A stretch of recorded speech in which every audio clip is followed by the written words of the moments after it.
that was not right. It doesn't, because it says Islam allows you to marry people of the book. Now, okay, so do you believe that can't be a contradiction? Well, think of marriage. Do you believe that men can beat their wives? No, I don't. Well, Surah 434. I know, but you don't understand Arabic. Okay? I think it doesn't. It's not. I don't think well, don't you think it's critical to understand the language that the thing comes from? But those men are beating their wives in the Middle East. It's not right. My point is, it's not right. Muhammad was the best example. He never beat any of his wives. Right? Just because a guy is a misogynist doesn't make him a good person, doesn't make him a candidate for Islam. You understand? Yeah. Lots of Christians beat their wives all the time. But there's no verse in the Bible that says it's okay to do it. I know, but again, it's in context. You have to understand what that verse says. So it's like every time you hear a verse that doesn't. Don't you think you should understand things in context? Well, but the thing is, there's so many verses in the Quran that say that kill the unbeliever, that you can beat your wife too. And what's the context? Have you ever counted all of these verses you're talking about? Well, I got a lot of them here, but what's the context of the? There's 6,600 verses in this book. Okay. Okay. But what context is it okay to beat your wife? That's my question. Okay, it's not what you're thinking about. Again, the word is daraba.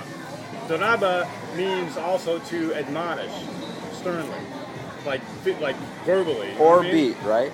It has a context of striking. Yeah. But you have to understand that what Muhammad said, because you got to remember, the Arabs are violent people by nature. You know what I mean? Yeah. Because of their diet. And so they would routinely beat their wives and their slaves and anybody else, right? Yeah. So Muhammad was always trying to educate these people out of this mentality, right? But he said it's okay to do it in the Quran. It isn't like he said educate him to do it, it sounds like, from what I see. No, he's not. If you read the verse, it says... What does it say? Okay, basically, if your wife...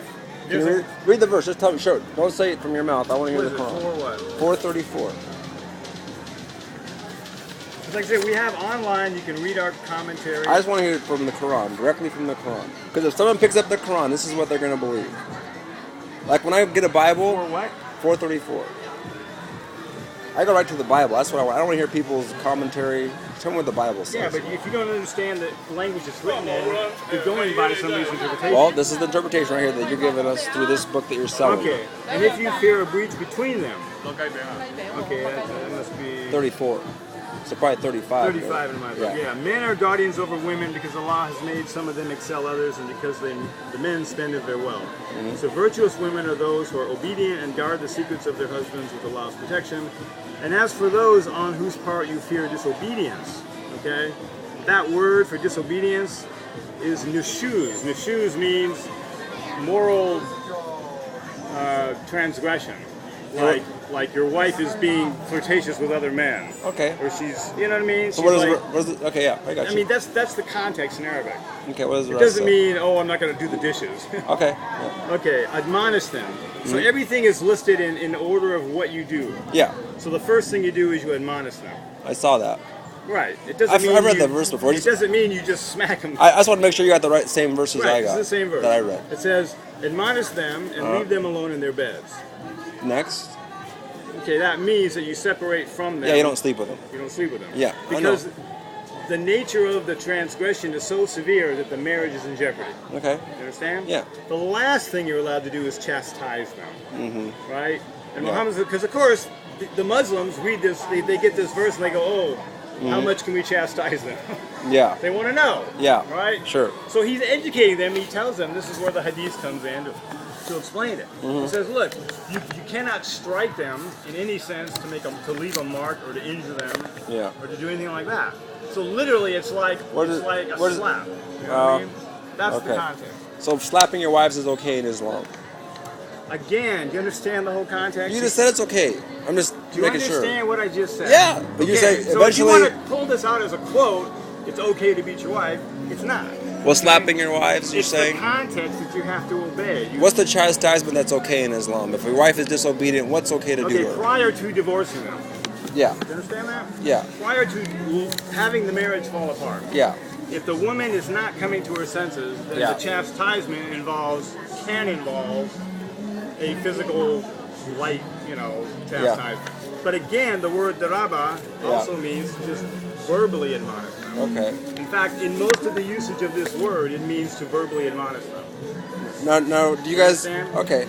Well, that's the thing. I want to know exactly what. I know, I'm just saying. Because if someone's a Muslim, they're going to ask you, what can they do The to... problem with Right? a lot of the Muslims is they don't know the Quran. Yeah. What they know is the culture that they've accreted over 1,400 years. Now, a lot of that is misogynistic. Are you a teacher of this, or what's your position? I'm a Muslim. I'm not a. You're not a. I'm not a. Like a pastor of a Muslim. No. Okay. I'm just because I'm an American. I speak good English. Yeah. I know the Bible really well. I speak to a lot of Christians. So I can answer generally most people's questions. Okay. So and then you're just selling Qurans out here. So you got. Do you believe Muhammad had a 9-year-old wife? Why not? Remember I gave you that card to go look it up at Muhammad Fact. Yeah, I didn't have time to do that.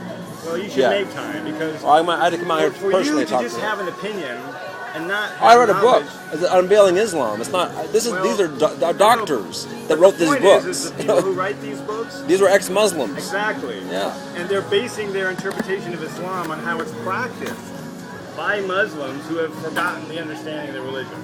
Right? Okay. I mean, this is akin to you being a Christian in the Middle Ages, right? I mean, you certainly wouldn't say, "Oh, that's good," right? What do you mean? Christians in the Middle Ages? What's wrong with Christians in the Middle Ages?